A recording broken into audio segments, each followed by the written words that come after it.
Hi, everyone, and welcome to Wine.com Experiences. I'm Gwendolyn Osborn. So glad you are joining us today as we will be tasting two wines from the iconic Far Niente winery and talking to the proprietress, Beth Nickel, as well as winemaker Nicole Marchesi and legendary basketball coach Mike Krzyzewski. Not only about the wines and their enduring popularity, but also about the V Foundation, a charity very close to the hearts of our guests. So if you have purchased the two wines ahead of time, wonderful. Please make sure those are open, pour them each in a glass. They're gonna open up and evolve through this night. It'll be fantastic. If you don't have the wines, the duo, or just even one or the other, are both available on Wine.com. And of course, this video will live on the Wine.com YouTube channel after today. The two wines we are tasting are that Far Niente Chardonnay and the Far Niente Cabernet Sauvignon.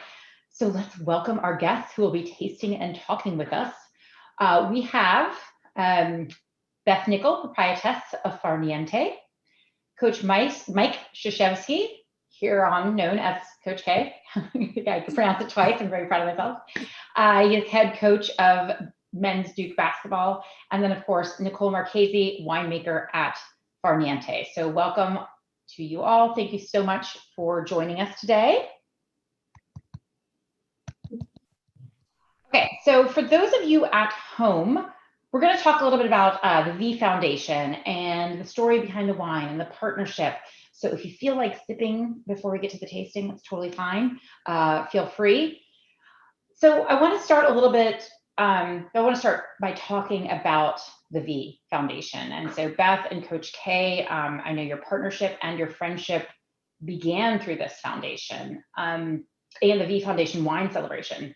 So maybe Coach K, if you could speak a little bit to what is you've been involved since the beginning. So maybe you can talk a little bit about what the V Foundation is and how it began in those first few years.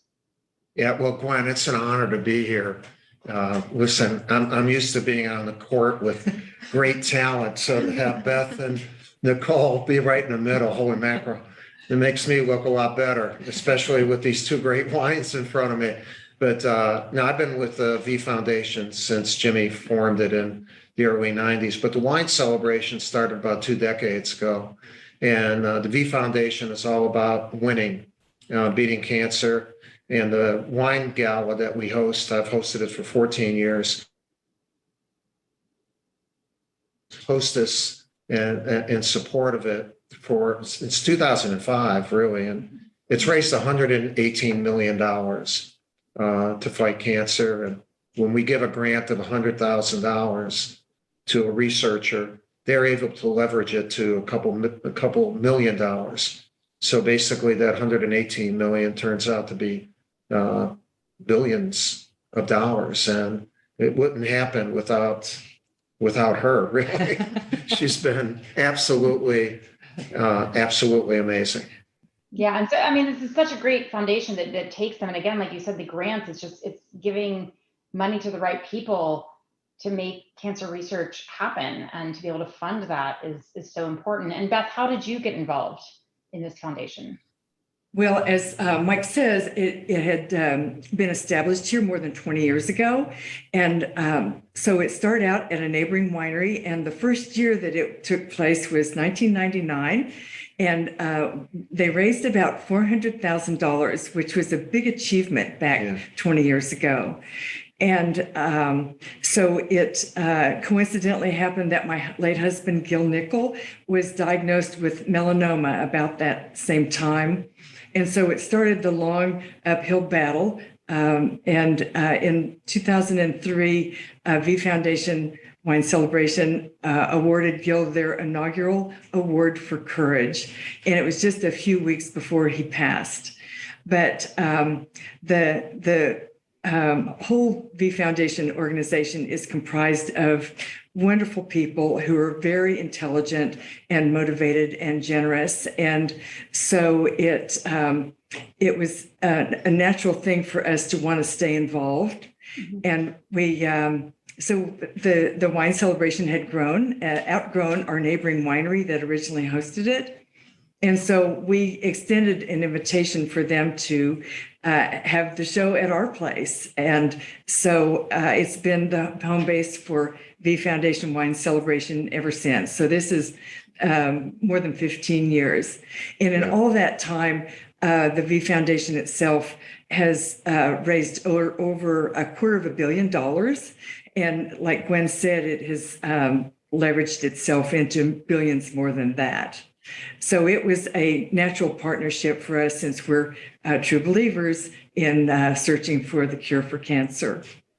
Glenn, one thing too, what you guys have done, we're like the relative that came over to visit and never leave. And, but you won't let us leave either. Really, it's been our home. I know we were just guests to begin with, but now really it's a home. It's that type of feeling that they've been able to generate for the foundation. Yeah, and that's what I was going to ask is when did you meet? Was that when you were hosting and you came to host and everything kind of came together? How did that friendship start? Well, for me, I knew that she had great wine. That's the person who's responsible. I want to be her friend. I want to be her friend. And then it's a little scouting report. But then after that, we've developed, after those 10 seconds, we developed a real friendship. Yeah. And we've had a lot of fun. Yeah. We have had a lot of fun. And I think that's what's great is that you can have fun and celebrate, even though you're giving to a cause that isn't necessarily fun, but you're doing something, standing up and giving to that, which is great. Beth, can you tell us a little bit about the beginning of Far Niente? Maybe talk a little bit about Gil, some 40 plus years ago, and this mission, this concept behind beginning of Far Niente. Yes. So Gil was a remarkable man with a lot of energy and great intelligence and a lot of focus. And he used to kind of reinvent himself every decade or so. And so Gil was a physics and math major in college. And his first job out of college was as a rocket scientist at a guided missile laboratory in Southern California.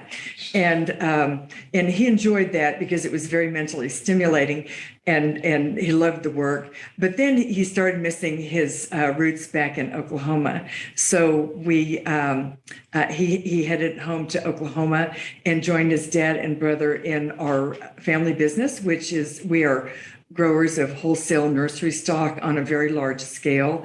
And Gil took all that rocket science focus and intelligence and applied it to growing a better Burford holly and a better azalea bush. And so that's kind of our Oklahoma background. I also came from a nursery family in Oklahoma, and I met Gil when I was 11. And so we had a long family history. He used to say that I married the girl next door, except that she lived 100 miles away.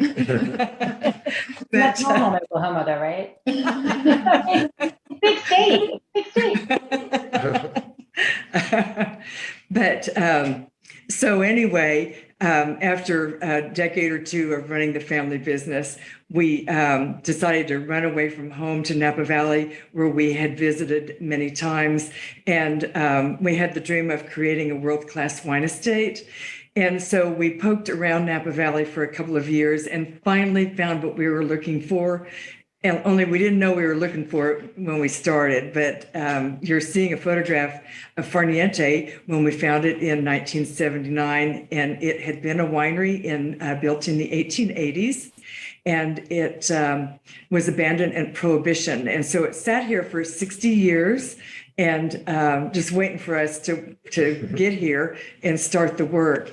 And so our first harvest at the first crush at Far Niente, after we spent 3 years restoring the building, was in 1982. And so you just saw a photograph of our college kid crew and our first bin of Chardonnay grapes. And that's why we're celebrating our 40th year. We had made wine while we restored the building in a little rented garage space in Sausalito.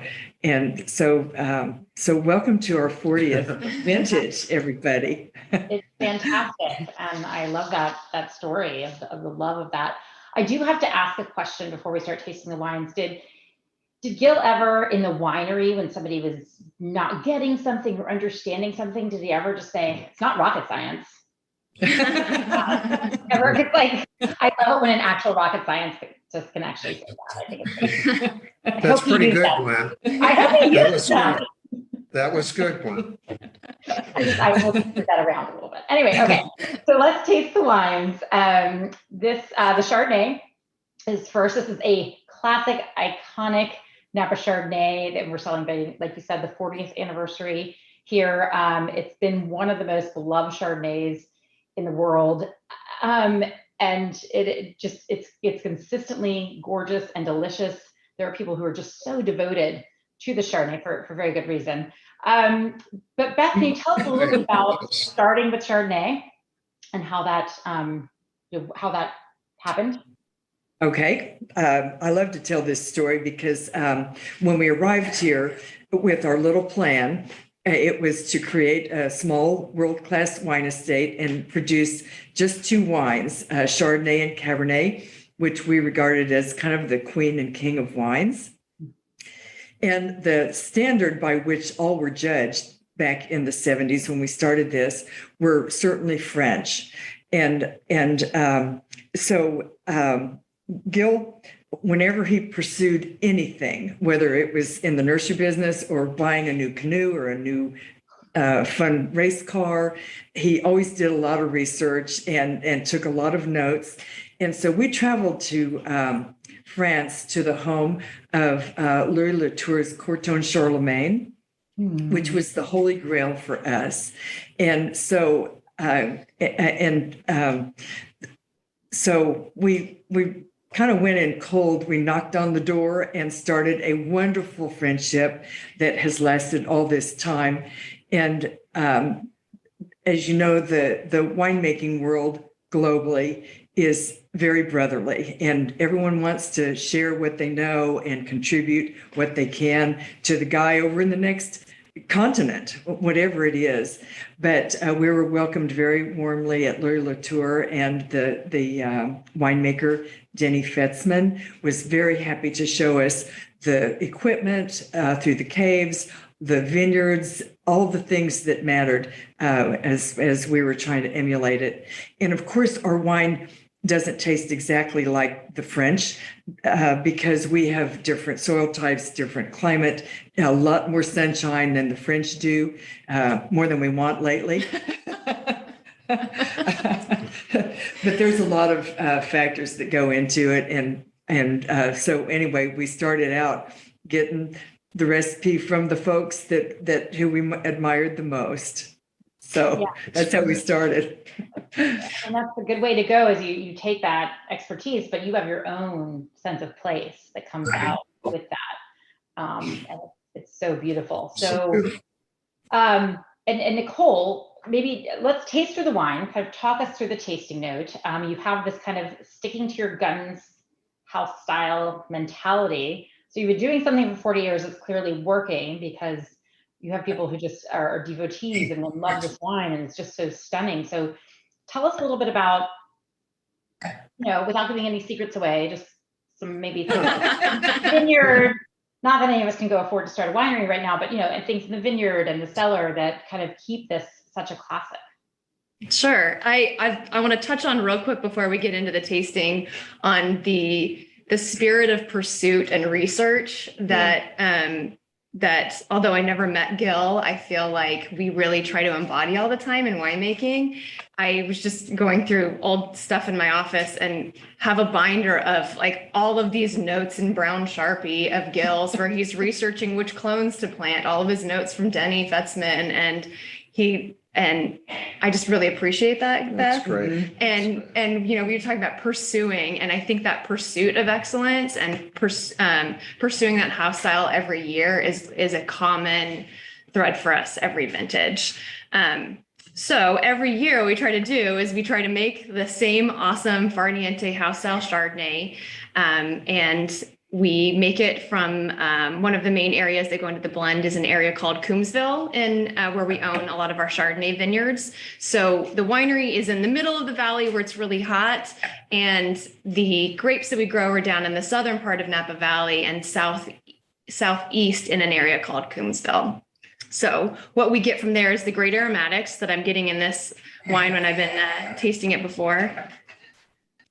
Lots of, for me, I get a lot of citrus notes, and it's almost like a grilled lemon. Like if you slice a lemon and put it on the barbecue and got a little bit of that grilled notes, those toasty notes coming through, I get. There's a little bit of honeydew melon that comes through, and a little bit of like white floral blossom. And although not like overly oaky, I wouldn't say we make an oaky Chardonnay, I definitely get those hints of like toasted hazelnuts and toastiness that sort of support the fruit, but it doesn't like hit you in your face right away. So why does it taste buttery? Well, I think so. I would say that it doesn't. And that's good. I don't mean that to be, but that's one of the reasons I love it.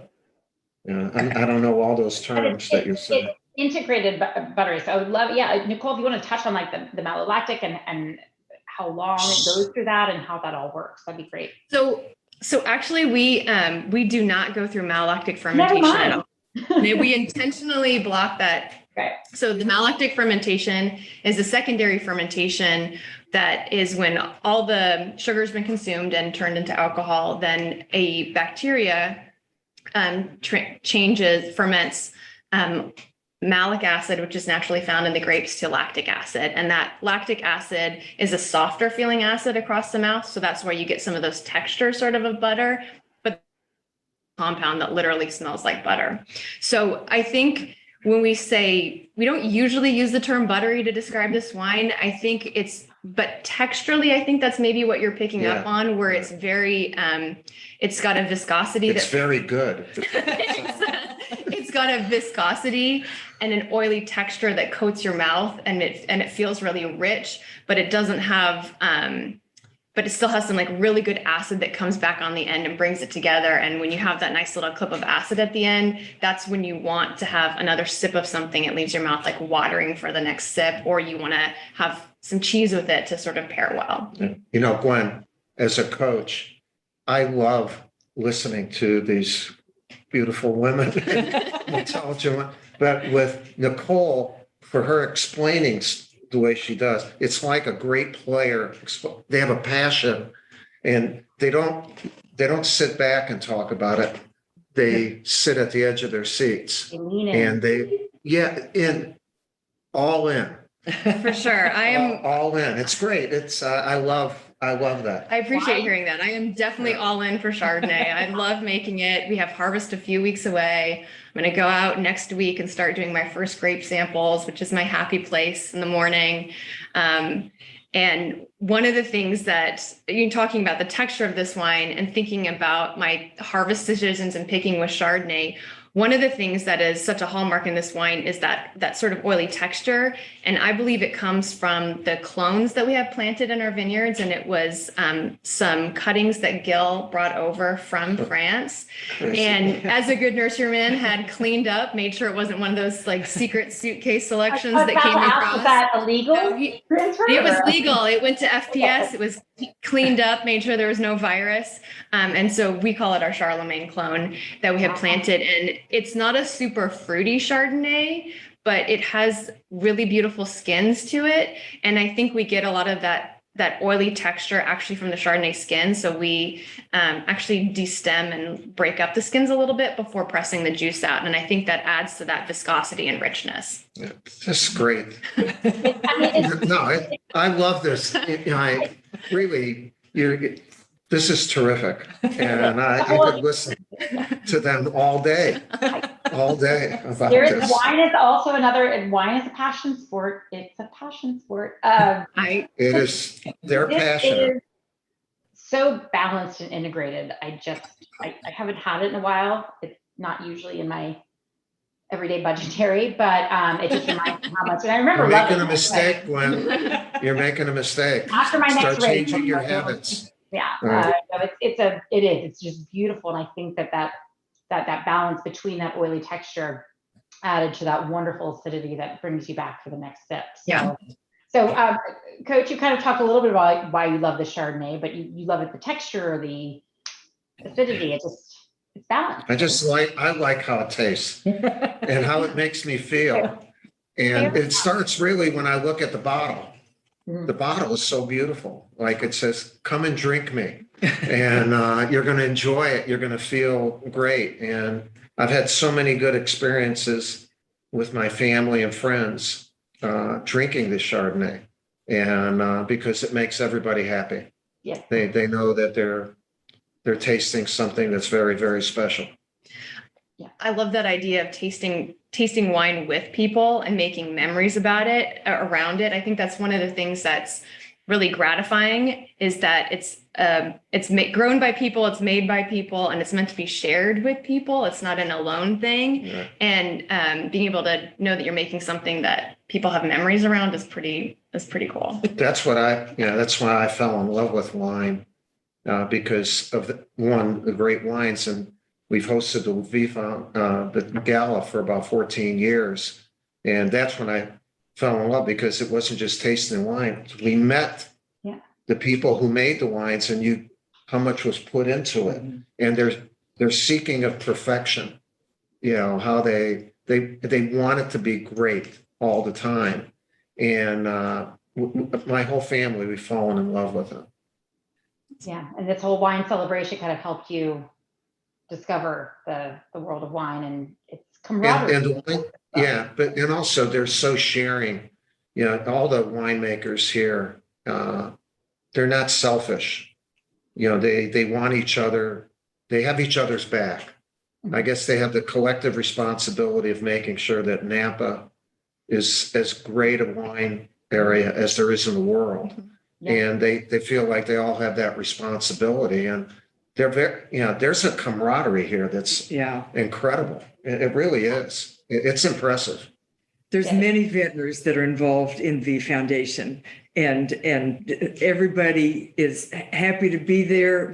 We're all in this together, and everyone is so generous, and they just want the research to go on, and whatever they can do to contribute, that's what they do. It's a wonderful feeling. We haven't been together in person for 2 years. And so today was particularly joyful because we had our first gathering at lunchtime today. And it was really like coming home and seeing your people that you hadn't seen for years. Even though it's only been 2, it seems like a lot longer because we've all been through a lot. But it's very joyful, very joyful. I think it's about common purpose. Like all the winemakers have a common purpose of making great wine. And now they've joined forces with us with the common purpose of beating cancer. And all right, that's pretty darn good, man. When you get teamwork, the only way to beat something is to have teamwork. And this area, and Beth is the leader of the pack here as far as making sure that happens. So you've been, you're humble and whatever, but you've been a major part of the success here. Thank you. It's we're happy to be involved. Yeah. I've got a wonderful crew backing me up. Yeah. And so obviously making wonderful wine definitely helps. And with the Chardonnay, let me get what you're talking about, enjoying it with family and friends, and Coach, you were talking about enjoying it with your family as well. What would you pair with this? So if somebody's saying, what am I going to eat with that? You mentioned cheese, and all of a sudden I'm like, I need a cheese plate. Yeah. But what else would go well with this? Nicole, you want to start? Sure. I actually had this question just recently thinking about how I like to enjoy our Chardonnay. And I think one of the things that's great about it is that it is so versatile, and that you can just sit and have just some cheese and crackers and enjoy it just like that. Like I would love to sit outside with a book and my Chardonnay and my cheese and crackers, and I'm in heaven for sure. Or with a meal, we do I know, Beth, we've talked about this a lot, is like salads are like a really great pairing. Last year when we were really in lockdown, I was cooking soup a lot, and we actually found that just a nice homemade chicken noodle soup and with like a lot of green veggies in it, and the Chardonnay was a really, really nice pairing. Oh, yeah. Coach K. Yeah, I would not discriminate against any food. Okay, got it. I think their Chardonnay should be, every food deserves an opportunity to be paired with this Chardonnay. And, but everyone talks about food. Like when we're out to eat, my wife and I with some friends, and, people order, do you want a cocktail? Do you want a drink? I never have a cocktail. I have wine. And to me, this is a wine that I would have, like it's alone. It stands alone, in that regard. And that doesn't mean it doesn't integrate into the rest of the meal, but, so it's just look, it's a darn good wine. So like, if you just say it's only good for salads, then, the wine is yelling at you. No, we're good for more than that. Like we're having fruit salad. It's made with grapes. Yeah, let's go. What do you Like, drink me with other food, that type of thing. It is very versatile. What about you, Beth? I know you've had this wine. So, we live in California by the ocean. And so we have beautiful salmon here. And also, so I have a favorite recipe that I make that was Gil's grilled salmon. And it's just out of this world with Chardonnay. But also, as the Christmas and New Year's holidays approach, that becomes crab season out here. And there are many families who have just steamed crab for holiday meals with Chardonnay, and it's a great way to celebrate the holidays. That's great. Oh my goodness. Okay, well let's move on to the red, although I will be enjoying that later myself. Moving on to the Cabernet Sauvignon. So this is another benchmark example, I think, of Napa Valley Cabernet. And Beth, when did Farnanti start making Cabernet Sauvignon, and kind of the vision behind that? Well, it was kind of a similar path as the Chardonnay. We fell in love with one of the first growths called Chateau Aubryon. And again, we traveled to France, knocked on their door, became friends, and got all the scoop on how it's produced at Chateau Aubryon. And like I said before, we have developed lifelong friendships with all these vintners worldwide. And the winemaker at Chateau Aubryon sent both of his sons to Far Niente when they were young people, and let them see how the Americans did it. And so it has been a real collaboration between all the vintners that were involved in this. But the wine started, our first harvest to produce Cabernet was 1982. And so it was the first year that we were out of our little garage winery in Sausalito. And finally we had all the proper equipment and a little more professional crew than the college kids who helped us on day one. But 82 was our first vintage, and so it has evolved from there. And Gil loved hands-on, and he studied at UC Davis for a bit. He said he wasn't after a degree, he was only after knowledge, so he would drive to Davis 2 or 3 times a week and gain all the knowledge that he could. And Gil was one of those guys, those really smart guys who wasn't afraid to hire somebody smarter than he was. Yeah. And so we found a young winemaker, Dirk Hamson, who was a graduate of UC Davis. Gil used to kid Dirk that he crammed his 4 years of college into 8 years because Dirk, after, during his college years, he would go over to France and Germany and Italy and work a harvest there and see how it was done there. And so he had a lot of knowledge that he gained in his 8-year college career. So he was ready to roll by the time we hired him as the assistant winemaker. And Gil could tell that Dirk knew a lot more about the procedure than he did. And so Dirk became the winemaker in the early days.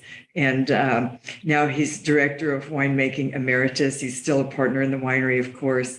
And but he's left a beautiful legacy of the meticulous way that we craft our wines, and with an eye toward the future, always trying to build a better mousetrap, if you will.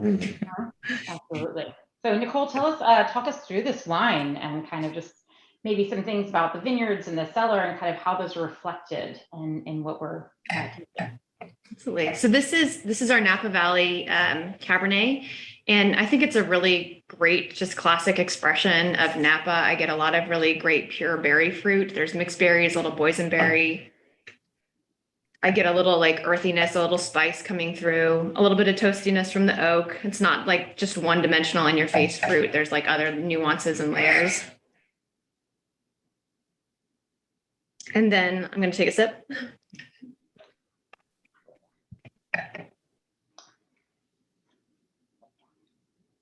I appreciate that what you smell in the nose matches what you taste in your mouth, that they're connected. So you get, again, those mixed berry fruits coming through. There's some nice like earthiness that comes through as well. And I get the texture is very silky up front, and then it sort of expands and becomes a little bit more velvety. One of the things that tasting with Dirk and learning from Dirk, who was my boss for a long time, we talked a lot about progression and build on the palate, and like where you feel the weight in your mouth. And this wine and our Chardonnay as well, we're always trying to strive for that, where it enters, where it really pops when it enters. There's like this impression of sweetness, but then you want the texture to sort of build and expand across the palate, and then sort of like kind of glide into a finish rather than, falling off short or like having no finish at all or being too grippy. So I think this is really well balanced in that it sort of builds, expands. And like with the Chardonnay, I think there is like a decent amount of acidity in there that sort of brings it all back together.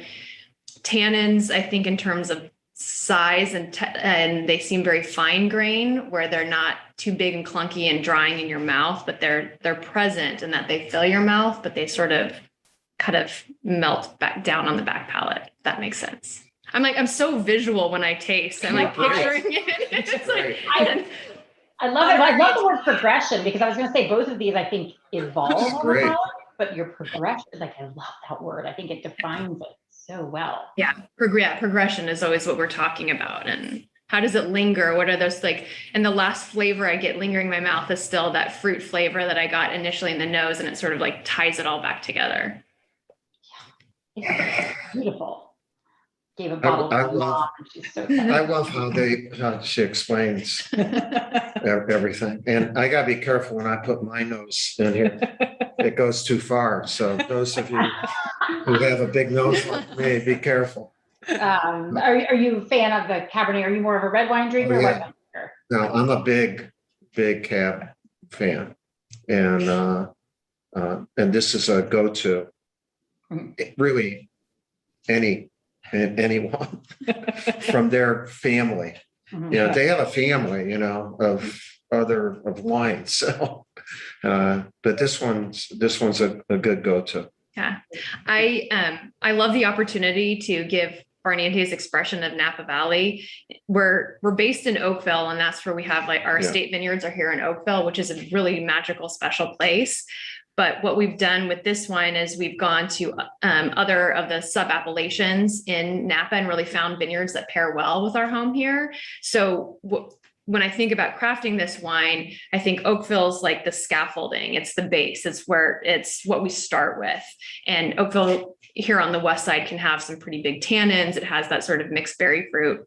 And then we've gone to Calistoga, where it's much warmer and there's riper, jammier aromatics. It's not maybe quite as tannic, but that pairs really well. We've got a little bit of Diamond Mountain, which are teeny tiny, really intense berries that pair well. And then the Oak Knoll area, which is a cooler part, which is south of us. And those, the wines that I make from those vineyards are really intensely colored. They can be pretty tannic. They can be a little bit one-dimensional in terms of its fruit profile for what we pull. But then because I'm getting to make a blend, it has its place as it to bring that color and intensity that pairs well with the other appellations that we're pulling from. Yeah, I think it's a beautiful blend that just kind of brings out the best of everything. So give us a meal you might throw out there, or it could also be you would give it to any meal, which is also fine. Well, I always feel like a broken record when I just am like steak, but we really like steak in our house, and we have a great farmers market that has that we get local meat, and it's wonderful to have really good meat and really good wine together that are locally. That just makes a meal more special. Nicole has a darling husband and 2 sons. So they're a steak household. Steak house. Got it. Well, Beth, what about you? Well, since I'm a party of one in the kitchen and at the dinner table, I dine out a lot. I have a lot of friends in Napa Valley, and, we're blessed with a fabulous assortment of great restaurants. And there's a lot of variety and a lot of ethnic food in all over the Bay Area. So, of course, we have a wonderful Hispanic community, and also there are Indian restaurants, a lot of great spicy things to have with the Cabernet. Mm-hmm. And I love Chipotle. I have since day one. Just get a big salad from there, and I love Cabernet with a Chipotle salad. Fantastic! I love it. As long as you're not drinking it like out of a styrofoam cup, style. But Coach K, what about you? Yeah, I'll throw in pasta. Any Italian dish with a cab is like, all right, that's pretty good. And but I like pasta, and so I like the cab with pasta. Yeah, I like it with a lot of things, but pasta's another one that I think a lot of people like it with pasta. Yeah. And I think this wine, I'm thinking more about good food pairings. There is a savory note to it as well. There's some some dried herbal, some notes like that I think you could pair with foods that have that really savory. So I'm thinking about Chinese food. Like I would totally have this with Chinese food. Mm-hmm. And when we went with Oakville wine growers to Bordeaux a few years ago, where we had this talking about a community of people who share ideas, a group of vintners from Oakville went to Bordeaux, and there's a very fancy Chinese restaurant there. And it was amazing, all the pairings with some great Bordeaux wine. So that came to mind as we're talking about unusual pairings, and that was a good one. But I think some of those savory sort of umami sort of notes can compare well with this cab. And I'm not always big on California cabs until they're about 10 years old, but this one I want to try with I want to have carnitas or a pork sandwich, or I just feel like it has had this unlimitless potential for pairing, because it has all those wonderful notes and they're integrated and balanced. So and I can't stop sipping it, so I will. But it's delicious. So thank you. Okay, so Coach, I'm going to ask you a question a little bit about sports and wine. Just kind of want to hear your thoughts. There's a lot of sports stars, from football and golf and basketball and everything kind of coming into the wine world, either making wine, creating their own label usually, or really getting involved. So what do you think about that? Do you find that wine is something that connects you in the sports world? Is there a connection there? Yeah, I think a huge connection. And really, I'll just speak for the game of basketball. How many great players and coaches, Coach Popovich is our national coach now. He has his own winery. He's well versed in wine, and when we go out for coaches' dinners and that, he likes to pop off his chest and tell you, I know this one and whatever. And players love it. LeBron James, Kevin Love, all these guys, Steph Curry, and Draymond Green. And I think it goes with the seeking of excellence. And they not only like how it tastes, but they've gone to the vineyards. And so they've met these great people who are also seeking excellence. And they share that same commitment to and dedication to perfection, to trying to be as good as you can possibly be. And so it's actually huge right now. It's not a small thing. And I follow a bunch of my guys who I coached on the national team for 11 years. And a lot of their Instagram is showing what they're drinking that night. I think they're popping their chest. Look at me right now. I got the Chardonnay from Far Niente, the cab. And what do you got? And so it's only going to grow. It's my goal to get them to come to this wine celebration. And so they get not only a chance to see this and taste, but to be around to get them involved even more in the common cause of beating cancer. Good. That's fantastic. Yeah, it is something I think is growing in both, basketball, wine, like you had mentioned earlier, talking about a team and kind of coming together to make something happen. Plus, as you mentioned, that pursuit of excellence is just that common goal, which is great. So another question for you is just entering into your last season as head coach of the men's basketball team at Duke. Just FYI, he is older coach than Chardonnay. He's been coaching for 42 years, right? Chardonnay's got 40 years. Yeah, at Duke, yeah. All right. But what do you think that what are you most going to savor this last year you have? Well, I'm going to savor it being my last time to be in the moment of the kids I have an honor to coach. And so I'm a moment guy. I'm not what we've done or what we're going to do. It's about what we're doing. And I'm 74 years old and I'm 55 years older than the guys I coach. I'm always older than the guys I coach. So if I'm constantly in their moment, you stay young, you stay vibrant, it's amazing. And then after the last game, I'm going to give Beth a call and ask her if I can come out here and crush grapes and be part of her college crew. We've got some tanks you can dig out. We got a shovel with your name on it, Coach. As long as I get, if you ever need somebody to test something, yeah, okay. Maybe I should be. I know. What? Do you have testers? Yeah. Well, Yeah. We're a lot of You're it. I got to be. That's one of my goals is to do that at least for a little bit.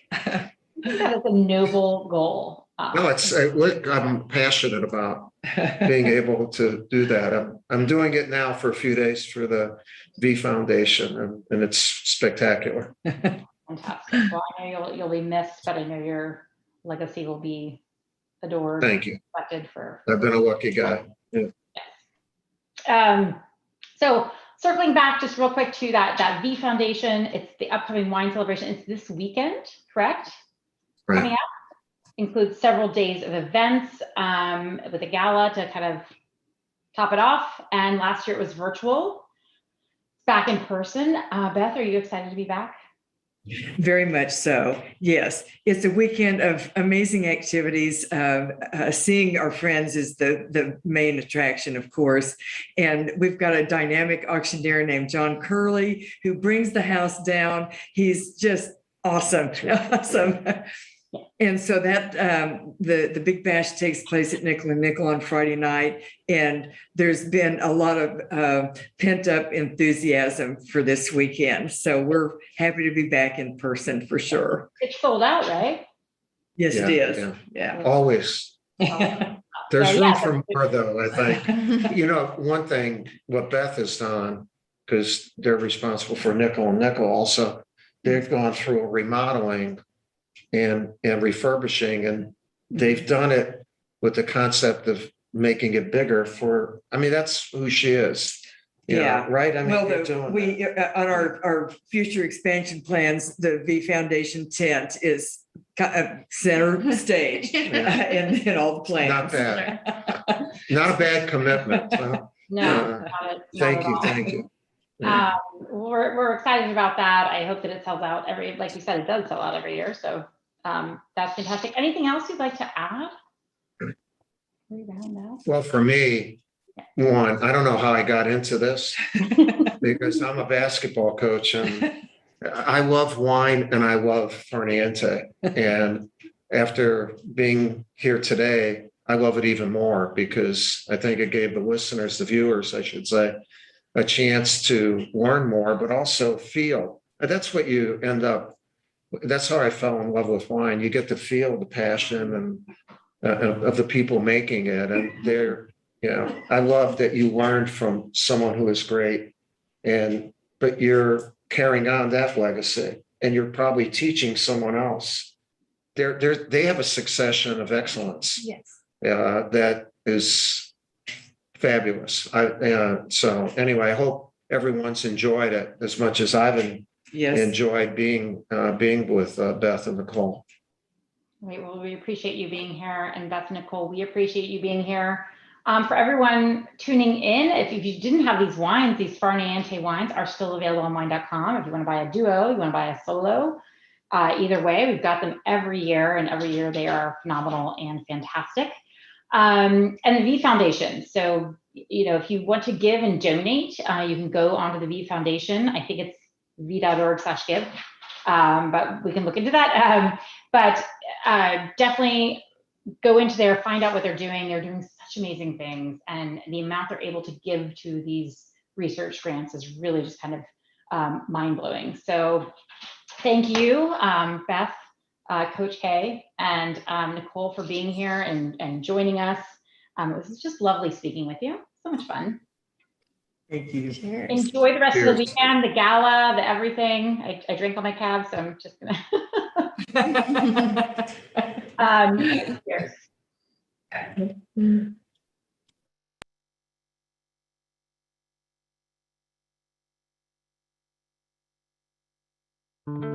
It's both a science and a form of high art. It's made from the combination of grapes, sunlight, rain, soil, and time. It's raised up in the moments that matter. It's wine.